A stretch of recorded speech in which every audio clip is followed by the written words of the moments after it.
자, 일단 첫 번째 새벽 뉴스로 들어가 보겠습니다. 학생 폭행한 교육부 장관의 입시 비리 옹호한 교육위원장입니다. 야, 아주 집구석 잘 돌아가요, 그렇죠? 어떻게 결격 사유 있는 이들만 임명을 하는지, 예, 그래서 교육계에서는 정부의 교육 철학에 의구심이 커지고 있다라고 합니다. 그런 와중에 교육부 장관은 전교조 간부 출신이잖아요. 그렇죠. 예, 문제가 그렇게 많았는데도 불구하고 예, 전교조에서는 아무 얘기도 꺼내지 않았지요. 결국 국가교육위원장으로 임명된 사람이 차정인입니다. 전 부산대 총장이고 더불어민주당으로 지방선거에 출마까지 했던 사람입니다. 그 과정에서 이제 조국 사태가 벌어지니까 네. 조민을 엄청나게 두둔했던 사람이죠. 그렇죠. 그런데 이 문제는 이 국가교육위가 이 취지가 뭐냐? 예, 교육은 백년대계다 이런 얘기 있잖아요. 정권이 바뀔 때마다 교육 정책까지 달라지는 혼란을 없애자라는 취지로 대통령 직속기구로 만든 기구라는데 이거 웃기지 않아요? 말이 안 돼 이게. 정권이 바뀔 때마다 교육 정책까지 달라지는 혼선을 없애자라 해놓고 대통령 직속기구래요. 그렇죠. 그러니까 이게 어차피 대통령 바뀔 때 바뀌는 거잖아요. 아니 그러니까 대통령이 바뀔 때마다 안 바뀌면 괜찮아요. 안 바꾸면 되는데 네. 안 바꾼 적이 있냐고요. 그렇죠. 이게. 그게 문제인 거죠. 예, 결국 그래놓고 제대로 된 사람이라도 뽑으면 말을 안 하겠다 이겁니다. 어차피 뭐 그럼 정권 바뀔 때마다 뭐 이념 같은 경우는 뭐 방향이 달라질 수는 있으니까. 근데 제대로 된 사람이냐고요. 조민에 대해서 옹호를 했어요. 국가교육위원회 위원장이 입시 비리로 대학에 들어간 학생을 옹호를 했단 말입니다. 야, 게다가 당연한 얘기로 민변 출신이고요. 예, 그래서 결국은 네, 부산교육감 재선거에 출마한 적도 있었는데 조민을 지키지 못해 미안합니다라고. 아, 조민은 좋겠어요. 아이고, 네. 여기저기서 그냥 지키지 못해서 그러니까요. 미안하다는 사람이 너무 많아. 예. 전직 대통령부터 시작해가지고. 그러니까요. 아니, 근데 미안해하는 사람은 많은데 결국 지켜준 사람은 또 없어요.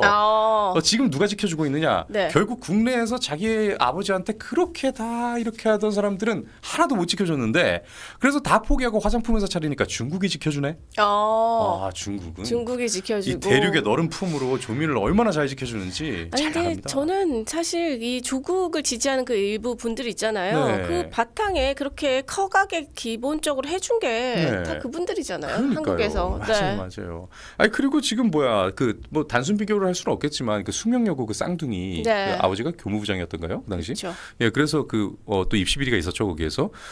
그 가족 같은 경우에는 완전 풍비박산이 났습니다. 그 부부는 이혼을 했고 아이들은 지금 완전 대인 기피에 걸려가지고 그렇죠. 예, 방문을 걸어 잠그고 나오지를 못하고 있다고 해요. 그런데 지금 방문을 뛰쳐나오다 못해 아예 그냥 글로벌하게 활동하고 있는 조민을 보면 야, 이 나라에 진짜 이 세상에 정의란 게 과연 있는 것인가. 아니, 근데 저 정도의 정신적인 어떤 예.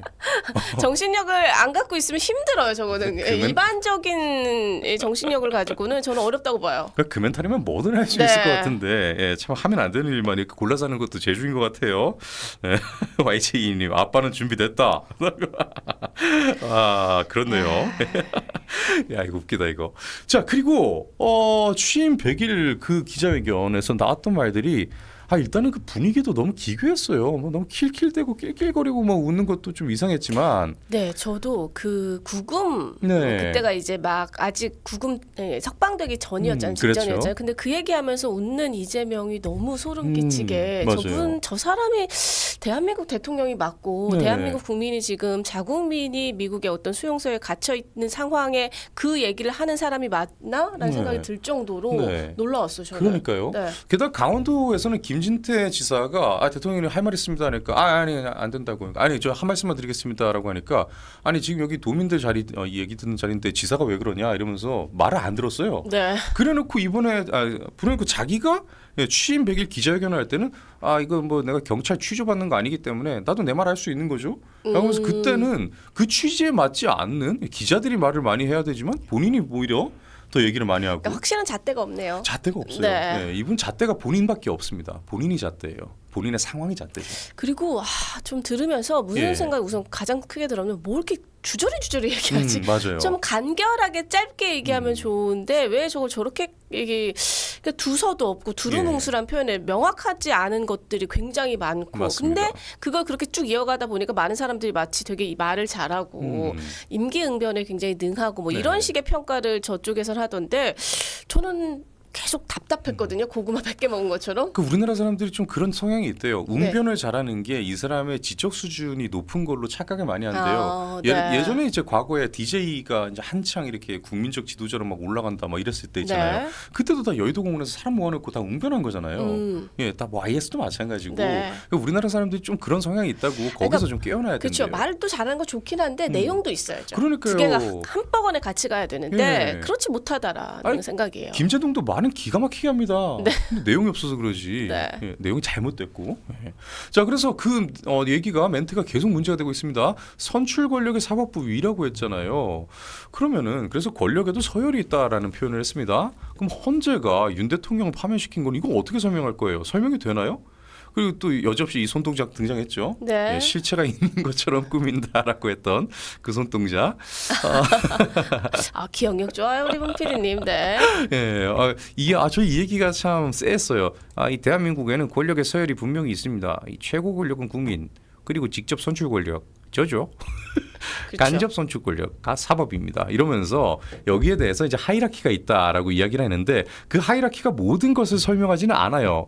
말말말에 대해서 우리 한번 티키타카를 한번 해볼까요? 네. 일단은 제가 그러면은 이재명 대통령은 이렇게 얘기했습니다. 임명 권력은 선출 권력으로부터 2차적으로 권한을 나눠받은 것이다. 대한민국엔 권력의 서열이 있다라고 했지만 네. 법조계는 뭐라 하나요? 만일 선출 권력이 임명 권력의 우위에 있다면 다수에 의해 선출된 대통령이 헌법재판소의 탄핵 심판에 의해서 파면되는 것, 이거 어떻게 설명할 것인가? 그러니까 이런 일 없어야죠. 그렇죠. 예, 대통령만큼 선출 권력이 어디 있습니까? 전 국민이 투표를 했는데. 이거 그러니까 이재명의 시기라면 네. 어디 지금 헌재 재판소가 그러니까요. 지금 선출된 권력이 나를 네. 대통령을 이거거든요. 그러니까요. 네. 이 피청구인이 그 이재명이었으면은 이거 전혀 다른 얘기했을걸요? 그렇기 때문에 여기에 대해서 지금 우리가 전 국민이 투표하는 게 개헌이랑 대통령 선거 하나밖에 없잖아요. 그러니까 이런 거밖에 없는데 여기에서 말이 안 된다라는 거예요, 벌써부터. 자, 그리고 국가 시스템을 설계하는 건 입법부의 권한이다. 사법부 구조를 사법부 마음대로 정하는 게 아니다. 한마디로 입법부가 사법부 구조 만드는 거 할 수 있는 거야, 마음대로. 그렇죠. 예, 그런데 반박이 있죠. 네, 사법권 독립의 내용은 재판의 독립뿐만 아니라 인적 구성, 조직상의 독립 등을 전제로 해야 된다. 법원 재판을 못 믿겠다는 이유로 재판부를 손질하겠다는 것, 이것 자체가 헌법 위반이다. 그렇죠. 이죠. 그래서 사실 헌법상의 재판부의 각 부에도 구성 요건에 대해서 헌법에 명시가 된 부분도 있고 분명히. 그럼요. 예, 그렇기 때문에 위헌 요소가 상당히 짙다는 겁니다. 자, 그리고 내란 특별재판부 그게 왜 위헌이죠? 야, 전 진짜 예. 이게 정말 법조인이잖아요, 이 사람도. 그러니까요. 우리 대통령이라는 분도 예. 법조인인데 어떻게 이런 얘기를 할 수 있을까라는 생각이 드는데 예. 민주당이 예로 든 그 가정법원, 소년법원 이걸 예로 들었어요. 이렇게 네. 따로 있지 않느냐 했는데 네. 이건 특별법원이 아니라 일반 법원이고 그러니까요. 특별법원 설치는 헌법 개정 사항이다. 그러니까 이런 얘기가 나오니까 지금 민주당에서 내란 특별이 아니라 네. 내란 전담 재판부다. 그러니까요. 다시 얘기하고 형사재판부 밑으로 넣겠다라고 그렇죠. 또 이제 바꾸고 있어요. 어떻게든 지금 밀어붙이려고. 네. 그런데 그렇게 되면 무슨 문제가 생기냐? 그러면 그건 그 대법원장이나 이제 그러니까 대법원장이 알아서 그 처리할 사법부 내에서 조직을 이제 바꿀 문제지.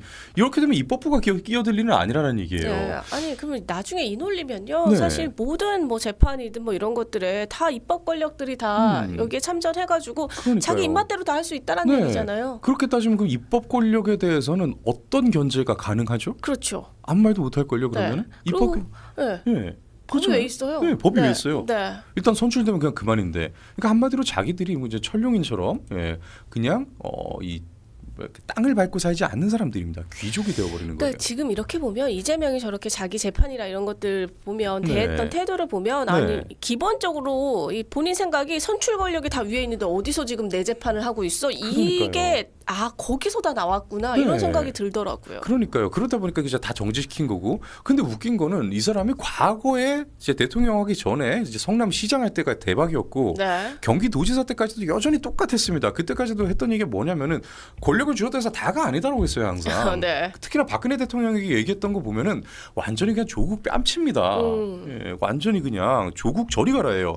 그렇게까지 이야기했던 사람이 말을 뒤집고 있죠. 근데 말 뒤집은 게 이것뿐만이 아니라 여러 개가 있는데 오늘 또 한 가지 더 소개하자면은 네. 자기 측근 배제하겠다라고 했었습니다. 그렇죠. 예, 대선 기간에도 얘기했고 그 이전부터. 아니 그래서 말 안 뒤집는 거 찾는 게 더 빠를 것 같아요. 그러면은 잠깐만 없으면 찾기 힘들 것 같은데.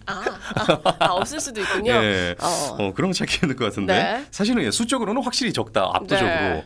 예. 그래놓고 지금 어떻게 하고 있느냐? 자기 측근 배제하겠다고 했습니다. 그런데 지금 사법연수원 18기가 사법고시 18기였나요? 아무튼 그 18기 전성시대라고 하더라고요. 네. 예. 연수원. 예, 연수원 18기예요. 예. 네. 연수원 18기 전성시대라고 하는데 이재명 동기 7명이 고위직에 기용돼 있고 이것은 변호사비 대납이나 다름없다 해서 나경원 의원이 아주 기가 막힌 또 워딩을 내놓았어요. 일단은 자, 국익 팔아서 사채빚 갚겠다는 선언이다. 야, 이거 멋진 표현이네요. 네. 네. 사적 보훈 인사죠. 자, 그래서 대통령 취임 전에는 측근 인사는 없다. 측근 인사 배제하겠다라고 약속을 했습니다. 그런데 100일이 지나지 않아서 연수원 동기 7명을 고위직에다 다 앉혀놨어요. 자, 자리 네. 편하지라고. 근데 저는 이런 거 보면서 연수원 동기들 분들이 친하긴 친하죠. 네, 그쵸. 근데 야, 어떻게 이렇게 대고 그러니까. 눈치도 안 봐요, 지금. 네, 이제 눈치 안 봐요. 네, 눈치 볼 사람이 아니에요. 그렇죠. 사건 변호인도 요직 곳곳에 앉혔습니다. 이게 변호사비 대납이 아니고 무엇일까요, 진짜. 이름 라인업 보니까 화려합니다. 정성호, 조원철 법제처장, 오광수 전 민정수석 비서관, 이찬진 금감원장, 차정인 국가교육위원장 아까 말씀드렸죠. 그렇죠. 위철환 중앙선관위 후보자. 와, 이렇게 아주 그냥 사법연수원 18기 전성시대 이런 얘기가 나오고 그렇죠. 있습니다. 그러니까 여기다가 본인 재판 변호했던 사람들도 죄다 보훈 인사로 앉히고 있잖아요. 그러니까요. 그것도 아주 친한 사람들은 청문회 가는 골치 아픈 자리도 안 줘요. 맞아요. 예, 청문회 패싱 요직이에요. 와, 이거 완전 이해충돌에다가 보훈 인사죠.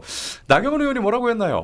국정은 동창회, 인사는 채무변제라고 하면서 능력도 검증도 없이 대통령 사람이란 이유 하나만으로 나라의 핵심 요직이 점령당하고 있다라고 직격했습니다. 근데 확실히 이게 오선 의원이 달라요. 국정은 동창회, 인사는 채무변제. 야.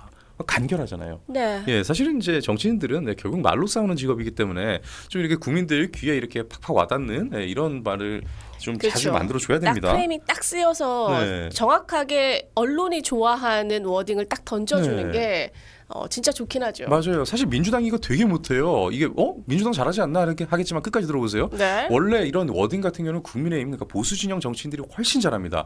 또 법조인들도 많고 또 언론사 쪽에서 오신 분들도 많기 때문에 더 잘하는데 민주당은 김어준이 뒤에 있잖아요. 예, 그러니까 뒤에 스피커들이 다 만들어내는 거예요. 의원들이 만들지 않아요. 자세히 보면은. 예. 그럴 수 있네요. 예, 그 의원들의 이 워딩 전투력은 사실은 민주당이 그렇게 대단할 건 없는데 물론 요즘에 좀 달라지긴 했어요. 최근 들어와서는. 왜냐하면 그 센 발언들을 많이 하다 보니까 그렇게 된 거예요. 그러니까 예전 같으면 저런 발언을 누가 해 국회의원이. 예전에 그런 얘기했으면 오히려 그게 논란이 됐죠. 그렇죠. 네, 그래서 그렇기 때문에 보수 진영에서의 스피커들이 더 괜찮다라는 말이나 평가를 들었을 수 있겠지만. 그것도 있구나. 네, 근데 지금은 워낙 센 발언, 그러니까 국회의원 신분들이 잘 안 하던 그런 류의 발언까지 하다 보니까 그리고 그걸 너무 민주당 진영에서 잘하다 보니까 지금 이제 언론에서도 그걸 그대로 갖다 쓰고 있잖아요. 청중들이 달라졌구나. 네. 그렇네요. 날카롭네요, 진짜. 그래서 진짜 이러니까 지금 수준이 계속해서 떨어지고 있다는 얘기를 듣고 있는 거죠. 네, 맞습니다. 자, 그리고 여러분 건국전쟁 이야기 좀 해보려고 합니다. 네. 여기 건국전쟁 책도 있어요. 저 이거 받았는데 건국전쟁 2. 이번에 지금 아주 잘 나가고 있습니다. 네. 김덕현 감독님과 그래서 통화를 좀 했어요. 자, 1편 같은 경우에 이제 6070 세대 분들이 먼저 관람을 하시고 그리고 나서 이게 자녀들 손잡고 가신다 이런 관람 후기가 굉장히 많았잖아요. 네. 그래서 이 모든 게 이렇게 딱 뭐랄까요? 굉장히 좋은 분위기를 타서 자녀들도 보고 나서는 고마워요. 몰랐어요라고 하면서 오히려 부모 자식 간의 사이가 돈독해지고 그래서 이제 위에서 먼저 관람을 하고 아래로 내려가는 식으로 이렇게 됐다면은 투 같은 경우는 지금 젊은 층이 좀 먼저 보고 있답니다. 그래서 젊은 층이 먼저 자각을 하고 오히려 장년층으로 관심이 번지고 있는 그런 모습을 좀 보이고 있다예요. 근데 책이 굉장히 표지나 것도 되게 세련됐다라는 생각이 좀 들어가지고 사실 김덕현 감독님이 좀 이제 좀 미학적인 이런 좀 능력이 출중하시잖아요. 그러시군요. 그리고 젊은 층의 SNS에서 지금 상당히 많이 퍼지고 있다고 합니다. 그래서 만약에 SNS에서 이런 관련된 걸 보시면은 그 우파 젊은이들이 가능성이 높으니까 좋아요 같은 거 좀 많이 눌러주시기 바랄게요. 충격과 감동을 공유하고 있다고요. 일단은 1편보다도 충격적이다라는 얘기가 더 많이 이어지고 있다고 합니다. 다만 아쉬운 건 아직까지 좀 티켓으로 이게 이 평가가 좀 이어지고 있지는 않다고 해요.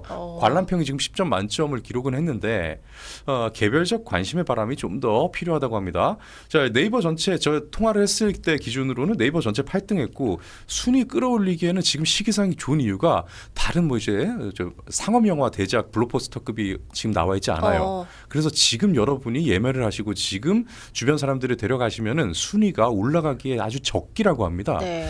예, 그렇기 때문에 온라인에서 여러분 이제 보시게 되면은 좀 많은 관심을 부탁드릴게요. 네. 아니 피오니 프리티님도 오늘 친구와 손잡고 건국전쟁 보러 갑니다라고 네, 해주시는데 혹시 그 친구분이 진아님은 아니시죠? 진아님도 저도 오늘 보러 가요. 아 그래요. 네. 네. 뿔도일님도 건국전쟁 10장 구매요라고 해주셨는데 네. 이제.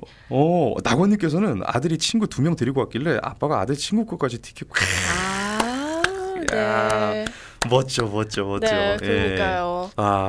지금 그래서 지금 4.3은 특별법까지 만들어가지고 지금 제2의 5.18 만들려고 하고 있습니다.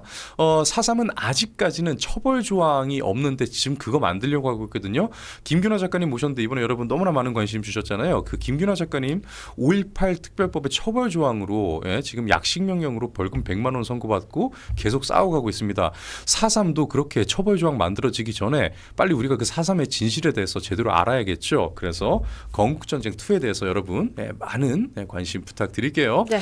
순위 끌어올리기에 적격이라니까요. 지금 시기가.